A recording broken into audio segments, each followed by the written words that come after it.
할렐루야. 사랑과 은혜가 충만하신 하나님, 은혜와 사랑에 감사합니다. 우리 되신 아들 사랑하여 주시고 하나님 마지막 때에 우리를 사용하시기 위해서 우리 귀한 학장님과 교수님들 또한 우리 학우분들 모아주시고 하나님 이 자리에 함께 또한 아버지 주님의 말씀을 배우며 주님의 뜻을 알아가며 하나님 우리들 주님의 아버지 하나님 높이며 영광 올려드릴 수 있도록 은혜 내려주심에 감사합니다. 하나님 우리들 잘 준비되어서 하나님의 아버지 귀한 사명 감당할 수 있는 우리 모든 국대신학 구성원들이 되게 축복하여 주시옵소서. 성령 하나님께서 이 시간 가운데도 힘을 주시고 능력 주시고 우리에게 새 힘을 더하여 주시옵소서. 모든 걸 주님께 맡기오며 거룩하신 예수 그리스도의 이름으로 기도합니다. 아멘. 이제 명절이 이제 다가와서 제가 선물을 하나 준비했는데 자료를 받아보고 깨달으신 분 있으신가요? 네. 자료가 없어요. 네. 그러면 너무 좋은데. 자료가 한 장입니다. 네, 자료가 한 장입니다. 제가 지금까지 거의 한 4페이지 정도, 한 주에 4페이지 정도를 강의를 하는데 오늘은 2페이지밖에 안 된다는 거. 네, 그렇지만 강의 시간이 짧을지는 잘 모르겠습니다. 우선은 마음에 조금 안정을 취하시고 이제 명절이니까 우리가 하나님 앞에 우리가 정말 선물을 받는 기분으로 우리들 이번 시간을 가지고 제가 아마 조금 일찍 끝날 수 있을 것 같습니다. 5분 정도 일찍 끝나서 이제 커피 하시면서 쉬시면 될 것 같습니다. 오늘은 이제 지난 시간에 이어서 지지난 시간에 이어서 믿음에 대해서 우리가 지금 다루고 있습니다. 믿음을 지금 길게 다루고 있는데 그 2장의 믿음이라고 하고 제목을 보면은 지난 시간에도 얘기했지만 그 정의를 내리고 그 속성을 설명한다라고 지금 되어 있습니다. 우리가 지난 시간까지는 이제 정의를 다 내렸습니다. 어떠한 믿음을 지금 우리가 얘기하려고 하는지에 대해서 정의를 내렸는데요. 제가 간단하게 요약을 하면 믿음이라는 것은 성령님을 통해서 우선은 주어지는 것입니다. 우리가 믿음을 우리가 가진다고 가져지는 게 아니라 사실은 성령님이 임하시면 그 말씀을 통해서 우리가 깨닫게 해주셔서 우리 안에 성령님이 임재하심을 통해서 우리가 사실은 믿음이 생기는 것이다 라는 것이고요. 두 번째로는 믿음의 방법 그리고 믿음의 목표는 예수 그리스도입니다.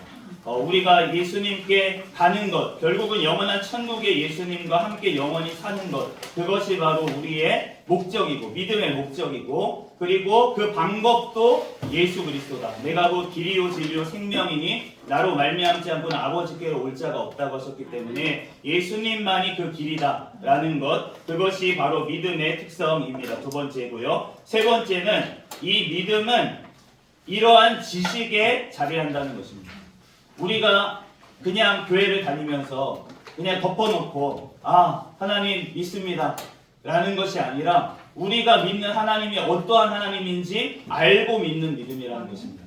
우리가 믿는 하나님은 삼위일체로 존재하시고 또한 성육신하셔서 우리를 위해서 십자가에서 죽으시고 부활하시고 지금도 통치하시고 다시 오셔서 심판하시는 그분이 바로 하나님이신 줄로 믿습니다. 우리가 믿는 믿음은 그냥 덮어놓고 막연히 신이 있나 보다 하고 믿는 그러한 수준이 아니라 하나님이 어떠한 분이신지 분명히 알고 또 우리가 그 알아야 될 대상이 되시는 바로 예수 그리스도를 우리가 바로 알아야지만 그래야지만 우리의 믿음이 반석 위에 온전히 올려져 있는 바로 우리가 지금 정의하고 그 속성을 설명하려고 하는 믿음, 그 막연한 믿음 아니면 우리가 지난 시간에 봤던 어떤 일시적인 믿음, 거짓된 믿음 아니면 그러한 형성되지 않는 그러한 믿음, 그러한 것들이 아니라 우리가 지금 얘기하고자 하는 믿음, 또 우리가 목표로 하고 있는 믿음, 이 믿음은 바로 성경 말씀에 근거해서 바로 우리에게 주어진 바로 우리가 구원에 이르기 위한 믿음, 그 믿음을 우리는 지금 정의하고 그 속성에 대해서 이제 살펴보려고 하고 있습니다. 그래서 우리가 성경 말씀에 믿음이라고 하는 단어, 우리가 믿는다라고 하는 단어가 나올 때 주의해야 될 것을 지난 시간에 우리가 배웠는데 그것이 우리가 지금 정의하려고 하는 믿음과 다른 믿음일 수 있다는 것입니다.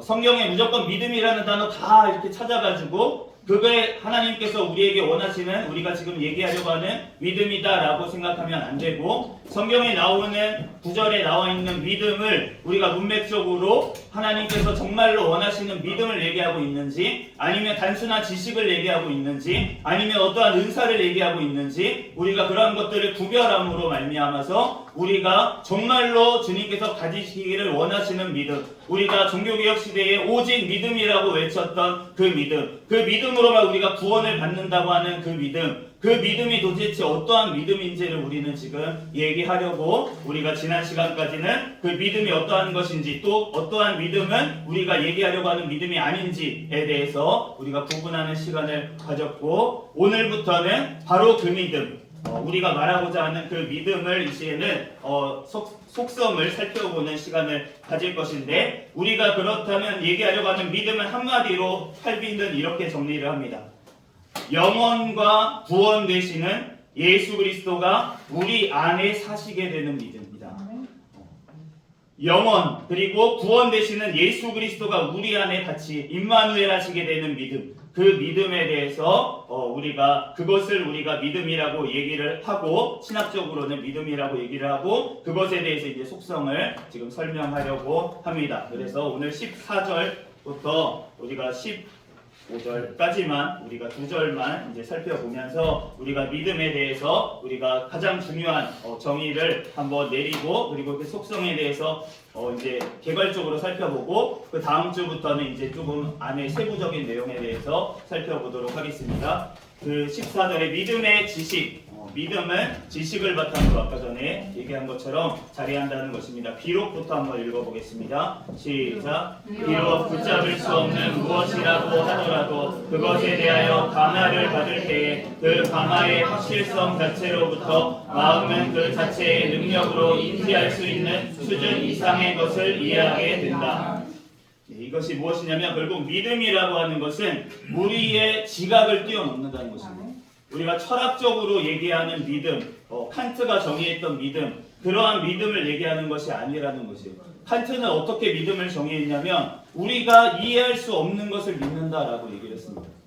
그런데 우리가 그런 지각할 수 없는 것을 우리가 받아들이는 것을 칸트는 철학적으로는 믿음이라고 설명을 하는데 지금 우리가 성경 말씀에 믿음이라고 하는 것은 바로 우리의 지각을 뛰어넘은 것은 맞는데 그런데 우리가 그것에 대해서 알아서 믿는 것이 아니라 우리는 믿게 돼서 알게 된다는 것입니다. 우리가 어떤 것을 알아서 우리가 내가 이해를 해서 믿는다라고 하는 것은 우리가 성경에서 말씀하는 믿음, 우리가 구원에 이르는 그 믿음이 아니고 우리가 믿는다고 하는 것, 그것은 결국은 우리가 믿기 때문에 하나님의 말씀이라는 것을 성경 말씀이 하나님의 말씀이라는 것을 사실 믿기 때문에 우리가 알게 되는 것입니다. 삼위일체 하나님에 대해서는 우리가 마찬가지로 우리가 삼위일체 하나님에 대해서 이해를 해가지고 그것을 믿을 수 있는 사람은 아무도 없습니다. 그런데 우리가 삼위일체 하나님으로 존재하시는 그 하나님을 믿을 때 사실은 하나님 삼위일체 하나님에 대해서 우리가 알게 된다는 것입니다. 그렇기 때문에 우리가 성령의 감동으로 이것이 결국은 된다는 것입니다. 그리스도를 믿는 믿음은 성령의 감동으로 우리에게 되는 것이고 오늘 거기에 나오는 감화라고 하는 것이 결국은 감동을 얘기하는 것이고 그리스도를 믿게 되면 우리 마음이 말씀이라고 하는 것이 바로 객관적으로 진리다라는 것을 우리가 확실성이라고 표현되어 있는 확실성을 가지게 된다라는 것입니다. 하나님의 말씀이 객관적으로도 진리라는 것입니다. 우리가 이 현대 신학에서 굉장히 중요한 사람이 있습니다. 칼 바르트라고 하는 사람이고 이게 독일의 신학자입니다. 그런데 이 칼 바르트가 사실은 우리에게 준 그러한 것들이 왜 그러한 시대 가운데 그렇게 설명할 수밖에 없었던 그러한 배경들이 있긴 합니다. 왜냐하면 너무나도 자유주의가 팽배하고 그 당시에 독일의 그 1차 세계대전이 일어날 그쯤에 독일의 상황, 신학의 상황은 어떤 상황이냐면 완전히 자유주의화되어 있는 상황이었습니다. 완전히 다 예수님 성경을 다 해체해가지고 예수님도 얘기하는 그냥 사람이다라고 얘기를 하고 있는 그러한 수준의 상황 가운데서 이 칼바르트라고 하는 사람, 이 사실은 히틀러라고 하는 그 당시에 어떻게 보면 유대인을 학살하고 이러한 일들 가운데 그 당시 로마 그 독일의 대부분의 유태 그 루터교죠. 루터교가 이제 중심이거든요, 로마는. 그런데 루터교의 대부분, 개신교의 대부분이 이 히틀러의 동조를 했습니다. 네, 그러한 상황 가운데서 사실은 이 바르트라고 하는 사람을 이 하나님에 대한 중심에 대한 신학, 그래서 다시 정통주의로 우리가 성경으로 돌아가야 된다라고 했던 부분들은 우리가 본받아야 되고, 사실은 그 삶 가운데 그러한 핍박 가운데 어려움 가운데서도 사실은 하나님을 믿는 신앙, 그 믿음은 우리가 본받아야 되는 면이 많이 있습니다. 그 주변에 있던 분들이 보네퍼라고 하는 이제 신학자도 있고 목사님도 있습니다. 그런데 우리가 그러한 것들을 인정하고 그러한 것들이 왜 그런 분들이 그러한 상황 가운데서 왜 그러한 신학을 폈는지에 대해서 우리가 이해를 해야 되지만, 그렇지만 우리가 그것이 정말로 올바른 것인가에 대해서는 성경 말씀을 가지고 우리가 분별을 해야 되는데, 그런데 우리가 그분이 주장했던 것이 무엇이냐면 초월해서 믿어야 된다는 것입니다. 결국은 칸트식으로 믿어야 된다는 것입니다. 왜냐하면 이분은 너무 똑똑한 사람이에요. 너무 똑똑한 사람이니까 세상 과학이나 철학이나 이런 것들을 다 알고 있는 사람입니다. 그러면 어떻게 되겠습니까? 이 사람이 신앙이라고 하는 것이 그 자유주의 신학자들이 하는 얘기, 너네 그런 얘기 하면 안 돼 라고 얘기를 하지만 사실은 한편으로는 인정하는 부분이 있다는 거예요. 그러니까 그러면서도 성경 말씀이 진리야 라고 얘기를 하기 위해서 어떻게 이분은 한 거냐면 분리를 한 것입니다. 그러니까 이 세상 지식과 하나님의 지식은 초월해 있는 것이기 때문에 너네가 창세기에 있는, 우리가 역사 시간에도 배웠지만 그 역사적인 것이 맞든지 안 맞든지 상관없어. 하나님의 말씀은 진리야. 그러니까 믿음으로 우리가 구원을 이루는 거야. 초월해서 믿어야 되는 거야 라고 이제 얘기를 했다는 것이죠. 그런데 너무나도 믿음이 없는 그 토양 가운데서는 사실은 이러한 주장이 오히려 어떻게 보면 믿음을 가지게 하는 수단이 될 수가 있다라고 생각을 합니다. 그런데 그것이 모든 상황 가운데서 그런 것은 아니라는 것이에요. 우리가 어떠한 신학자의 말을 들을 때, 우리가 신학자의 책을 읽을 때 우리가 그 사람의 어떠한 배경이나 그 사람의 시대상 같은 거를 생각하지 아니하고 그냥 문자로 그대로 받아들이게 되면 그러면 우리가 오류에 빠지게 되는 경우가 많이 있습니다. 우리가 성경 말씀을 가지고 그 당시에는 너무나도 치우쳐 있는 상황 가운데서, 우리가 요한 웨슬레의 신학도 마찬가지로 그 당시에 너무나도 그 칼빈주의에서 더 나가서 하이퍼 칼빈주의가 돼서 구원파와 같은 믿음이 있는 그 시대 상황 가운데서는 너네가 지금 행하는 거, 그렇게 행하면서 너네가 믿음 있다고 얘기하는 거 아니야. 우리가 하나님께서 다 예정해 놓으셨다고, 너 구원 받았다고? 아니야. 하나님 앞에 정말로 믿음으로 행하는 사람, 그 사람을 그거를 보시고 하나님께서 태초에 예정하셨다는 거야. 예지하시고 예정하셨다는 거야 라고 얘기를 하는 것이 유효했다는 것입니다. 왜냐하면은 그러한 치우쳐 있는 믿음 가운데서 돌이키게 하기 위해서 강하게 얘기할 수밖에 없다는 것이죠. 우리가 몸이 약할 때는 어떻게 해야 됩니까? 약을 먹어야 됩니다. 그런데 건강한 사람이 약을 먹으면 어떻게 될까요? 건강한 사람이 약을 먹으면 안 되는 거예요. 네. 건강한 사람은 밥을 먹어야 됩니다. 그래서 운동을 하면서 건강을 찾아야 되는 것이에요. 그런데 우리가 신학적으로 봤을 때도 어떤 약과 같은 신학자들의 말이 있다는 것이죠. 우리가 너무나도 병들었을 때, 치우쳤을 때 그 약과 같이 넣어줬던 그 말을 너무 건강한 상황, 모든 상황 가운데서 그것을 적용하려고 하면 우리가 오류에 빠지게 된다는 것입니다. 그렇기 때문에 그러한 신학자들의 말을 무조건 무시하라는 것이 아니고 그 사람들의 삶을, 신앙을 무조건 무시하라는 것이 아니라 우리가 하나님 앞에 정말로 성경 말씀에서 우리에게 원하시는 것이 무엇인지를 알기 위해서 우리가 신학을 배우는 것이고, 그래서 기독교 강요도 우리가 말씀을 배우는 것이고, 이것이 진리라는 것이 아니라 우리가 진리의 말씀이 성경 말씀을 올바로 이해하기 위한 도구로서, 참고서로서 우리에게 주어진 것이라는 거예요. 우리가 학창시절로 공부하다 보면 교과서만 공부해도 된다고 하는 학생들이 있습니다.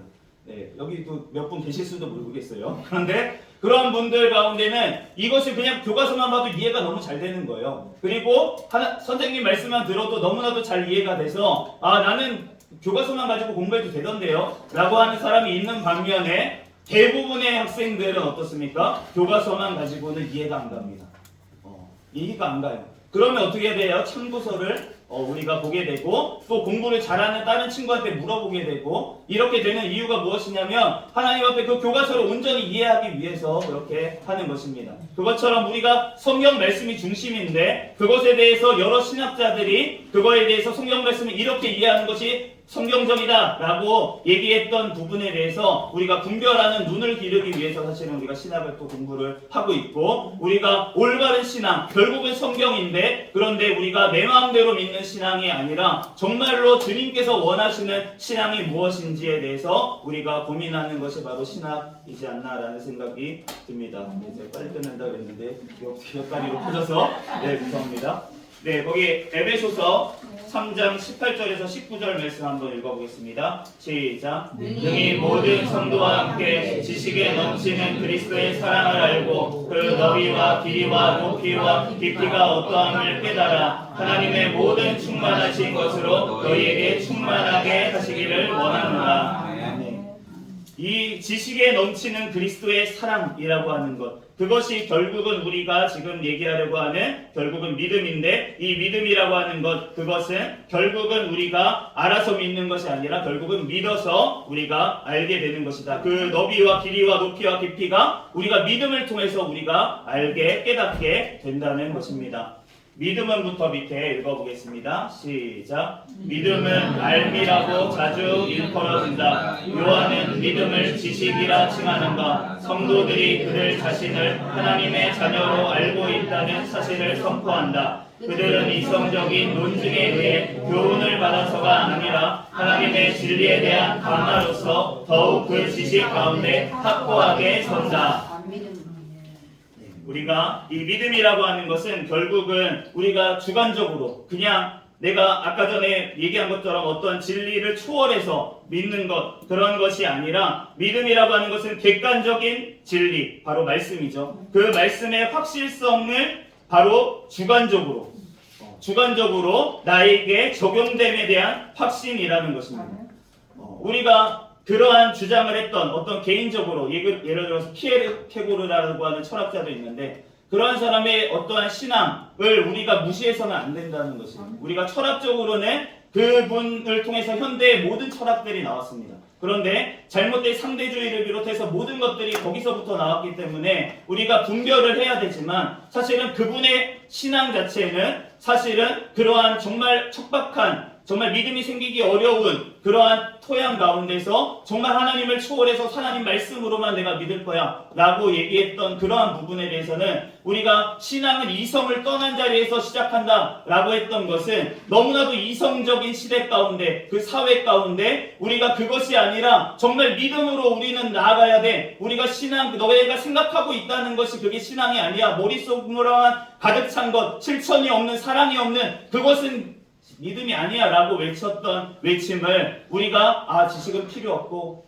그냥 우리가 믿으면 되는 거구나 라고 받아들이면 안 된다는 것입니다. 그렇기 때문에 우리가 하나님 앞에 이러한 믿음이라고 하는 것은 하나님의 말씀의 확실성 이러한 객관적인 진리라는 그러한 믿음의 토대 위에 그것이 나의 말씀이다 라고 하는 주관적인 확신 이것이 더해져야지 우리가 지금 얘기하는 진정한 믿음이다 라는 것을 얘기하고 있습니다. 그래서 우리가 에베소서 말씀 1장 7절 말씀을 한번 읽겠습니다. 시작. 우리 주 예수 그리스도의 하나님 영광의 아버지께서 지혜와 계시의 영을 너희에게 주사 하나님을 알게 하시고 성령님께서 결국은 우리에게 알게 하신다는 것입니다. 그런데 그것이 어떤 아무런 기반이 없는 상황에서 알려주시는 것이 아니라 바로 우리에게 주어진 성경 말씀을 통해서 성령 하나님께서 우리에게 알려주시게 되고 그것을 우리가 결국은 믿게 되는 것이다. 우리가 결국은 이 우리가 얘기하는 알미라고 하는 것은 바로 믿음, 이 하나 성령님으로부터 주어지는 성경 말씀을 통해서 객관적인 진리가 바로 나에게 주어지는 우리가 레마라고 표현하는 그 말씀으로 주어지는 것 그것이 바로 믿음이다 라는 것을 지금 얘기하고 있습니다.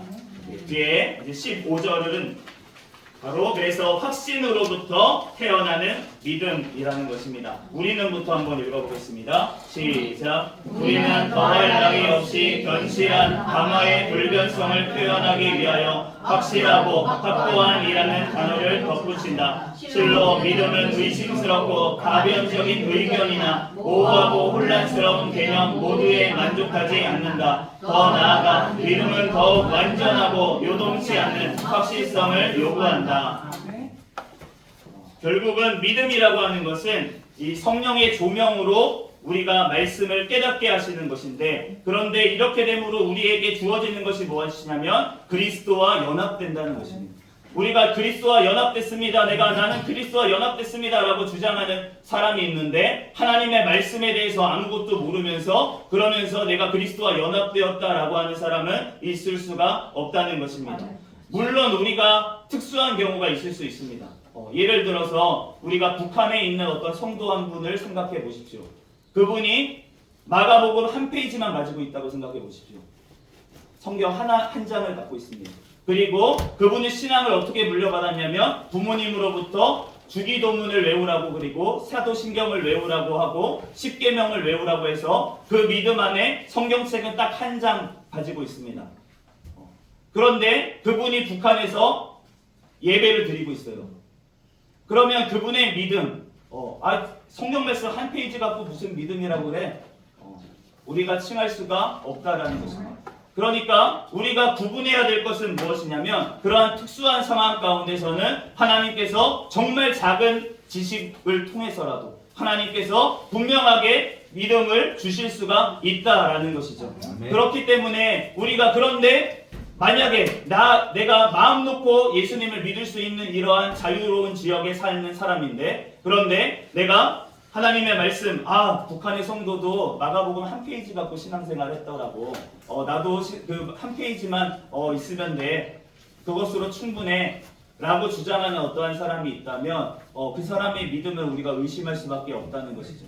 우리가 어떠한 상황 가운데 우리가 믿고 있는지에 따라서 사실은 달라질 수 있지만, 그렇지만 일반적인 것을 우리는 지금 얘기하고 있다라는 것을 우리가 생각을 해야 되고, 우리가 이 믿음이라고 하는 것, 그것이 결국은 하나님께서 우리에게 말씀을 토대로 우리에게 주시는 것이고, 이러한 말씀은 결국은 하나님 앞에 성령님께서 계시를 통해서, 조명을 통해서 우리에게 감화하셔서 우리가 그리스도와 연합하게 하시는 것, 그것이 바로 믿음이라는 것이고, 그것을 통해서 우리에게 주어지는 것은 무엇이냐면 말씀을 통해서 계시되는 하나님의 지식이 우리에게 수납이 된다는 것입니다.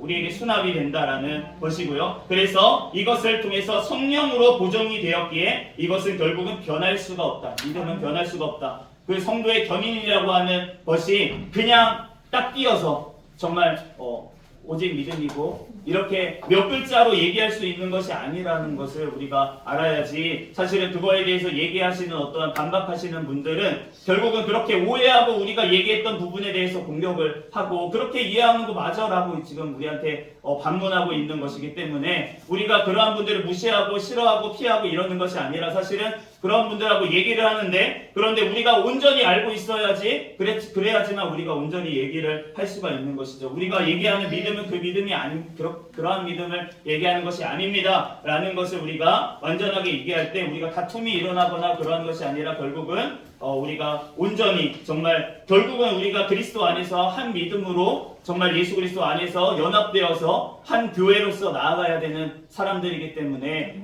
그런 사람들을 우리가 무시하고 그러는 것이 아니라, 사실은 함께 우리가 이야기를 나눌 수도 있고 그리고 함께 신앙 안에서 나아갈 수도 있습니다. 그런데 우리가 주의해야 될 것은 무엇이냐면, 이렇게 또 주장을 하다 보면은 비진리하고도 타협하는 부분에 대해서 우리가 또 같이 가자, 그래도 같이 가자라고 하는 그러한 부분들이 있을 수 있기 때문에 우리가 정말 예민한 부분이고, 이 부분에 대해서 우리가 진리는 타협할 수가 없고, 그렇지만 우리가 진리이기도 하지만 그렇지만 잘못 알고 있는 사람들, 그런 사람들하고는 우리가 사실은 같이 얘기를 나눌 수 있다는 것이죠. 그렇기 때문에 우리가 이러한 것들을 구분하면서 가야 될 것 같습니다. 하나님의부터 읽어보겠습니다. 시작. 하나님의 선하심을 의심할 바 없이 확실하게 우리에게 제시하는 것이 확신이다. 사도는 믿음으로부터 확신을, 확신으로부터 담대함을 이끌어낸다. 이러한 담력은 하나님의 인자하심과 구원에 대한 분명한 확신으로부터만 태어난다. 우리가 확신이라고 하는 것이 결국은 어떤 말씀에 대한 확실성으로부터 우리가 주관적으로 내 말씀이 되는 것이 확신이라고 했습니다. 그런데 이러한 확신을 가지게 되면 어떻게 된다고 하냐면 담대함에 이르게 된다. 담대함이 나온다 라고 얘기하는데, 담대함이라고 하는 것은 결국은 어떠한 상황 가운데서도 우리가 믿음을 잃지 않는 것을 얘기하고 있습니다. 그렇기 때문에 이러한 담대함은 어떻게 주어지냐? 성령의 감동으로 말씀대로 이루어질 것. 우리가 어떠한 것을 믿고 있습니까? 예수 그리스도께서 다시 오셔서 영원한 천국이 이루어질 것을 우리는 믿는 줄로 믿습니다. 내가 바로 몸의 부활을 통해서 이제는 영원한 천국의 삶을 예수 그리스도와 함께 누리게 되는 것, 그것을 우리는 믿는 줄로 믿습니다. 그렇기 때문에 그 말씀대로 이루어질 것을 믿고 우리가 구원에 이르기까지 끝까지 인내로서 행하게 되는 담대함은 결국은 이러한 확신으로부터 주어지는 것이고, 이러한 확신은 바로 말씀을 기반으로 해서 우리의 심령 가운데 확신으로 주어지는 것이다 라는 것을 지금 얘기하고 있습니다. 그래서 데살로니가전서 1장 5절 말씀에 보면 우리의 복음이 너희에게 말로만 이른 것이 아니라 능력과 성령과 큰 확신으로 된 것이다 라고 말씀을 하시는데, 이 복음이 결국은 우리에게 믿음을 통해서 우리에게 주어지는데, 그것은 성령님의 능력을 통해서 우리에게 주어지는 것이고 바로 우리의 심령 가운데는 확신으로서 주어지는 것이다 라는 것입니다. 그래서 우리가 믿음으로 말미암아 담대함과 확신을 가지고 하나님께 나아가게 되는데, 히브리서 11장 35절 36절 그리고 39절 말씀을 한번 읽겠습니다. 시작. 그러므로 너희 담대함을 버리지 말라. 이것이 큰 상을 얻게 하느니라. 너희에게 인내가 필요함은 너희가 하나님의 뜻을 행한 후에 약속하신 것을 받기 위함이라. 우리는 뒤로 물러나 멸망하는 자가 아니요 오직 영혼을 구원함에 이르는 믿음을 가진 자니라. 아멘. 우리가 얘기하는 믿음은 결국은 오직 영혼의 구원함에 이르는 믿음, 그 믿음을 지금 얘기하고 있고, 이것은 결국은 담대함을 가지게 되는 믿음인데, 이 믿음이라고 하는 것은 결국은 큰 상을 받게 하고 그것을 이루기 위해서는 인내가 필요하고, 우리가 하나님 앞에 또한 그것에 소망이 있어야지만 우리가 그것을 획득할 수 있는 것이다. 그런데 우리가 그러면 믿음은 따로 있고 이런 것들은 추가적으로 더 필요하다는 것이 아니라, 믿음이라고 하는 우리가 지금 얘기하는 믿음에는 이 모든 것들이 지금 포함되어 있다라는 것, 우리가 담대함에 이른다면 우리는 반드시 구원에 이르게 된다라고 주님께서는 말씀하고 있습니다. 우리 성령의 조명부터 한번 읽어보겠습니다. 시작. 성령의 조명과 강화로 역사하는 참된 믿음은 세 가지 본질적 요소를 삼는다. 첫째, 말씀의 계시에 따른 지식이다. 그리스도를 아는 것과 이를 통해 하나님의 선하심을 아는 것이 그 유체이다. 둘째, 그 지식의 객관적 진리로서의 확실성을 받아들이는 승인이다. 이는 단순한 동의와는 다르다. 셋째, 그 지식을 주관적 진리로서, 즉 자기에게 적실하게 주어진 것으로서 받아들이는 확신이다. 이러한 믿음의 세 가지 본질적 요소들은 그리스도를 구주로 믿는 믿음으로서 선택과 구원의 복음을 그 영역으로 삼는 특별한 믿음뿐만 아니라 성경이 하나님의 말씀이라는 권위성과 계시성과 영광성과 자증성을 믿는 일반적 믿음에 모두 요구된다. 일반적 믿음 역시 특별한 믿음과 다름없이 일반 은총이 아니라 특별 은총에 속한 구원의 믿음이기 때문이다. 이 지금 각주 말씀은 이 지금 칼빈의 기독교 강요 이 최종판 라틴어판을 지금 번역한 우리나라 충신대의 교수님이 지금 각주를 쓴 것인데, 그런데 우리가 잘 정리가 되어 있는 것 같아서 제가 이제 각주지만 제가 여기다가 넣었습니다. 우리가 하나님 앞에 정말 말씀의 계시에 따른 그 지식이 분명히 있어야 되고, 그것을 토대로 우리가 진리로서 이것은 진짜 진리다. 어떠한 종교적인 진리, 그러한 진리뿐만이 아니라 역사적으로도 과학적으로도 하나님 앞에 반드시 진리다라고 하는 그 믿음도 우리가 우리의 특별한 믿음이라고 오늘 설명한 이 믿음, 내가 개인적으로 구원받았다고 하는 그 믿음이 토대가 되기 때문에 우리가 이러한 믿음도 분명한 특별적 하나님께서 특별 은총에 속하는 구원의 믿음, 성령님께서 주시는 믿음이라는 거죠. 그러니까 이러한 것도 성령님이 주시는 믿음이고 결국은 그것이 나에게까지 주어진 것이다 라는 것에 대한 확신, 그것을 결국은 믿음의 세 가지 요소다라고 얘기를 하고 있습니다. 그래서 우리가 파란색 글자에 써 있는 것을 마지막으로 같이 읽으면서 끝내겠습니다. 시작. 말씀을 수납하는 것이 믿음이다. 즉 믿음은 예수 그리스도를 구주로 성경 말씀을 하나님의 말씀으로 받아들이고 나의 마음에 넣어두는 것이다. 네. 이것이 바로 믿음입니다. 그렇지만 이것은 내 힘으로 되는 것이 아니라 바로 성령님으로 인해서 나에게 주어진 것이기 때문에 우리가 자랑할 것이 없고 하나님 앞에 감사로 우리는 영광 올려드리며 이 믿음을 주신 하나님께 우리가 감사로 하나님을 찬양하는 저와 여러분이 되시기를 예수 그리스도의 이름으로 축복합니다. 다시 기도하고 말씀 마치겠습니다.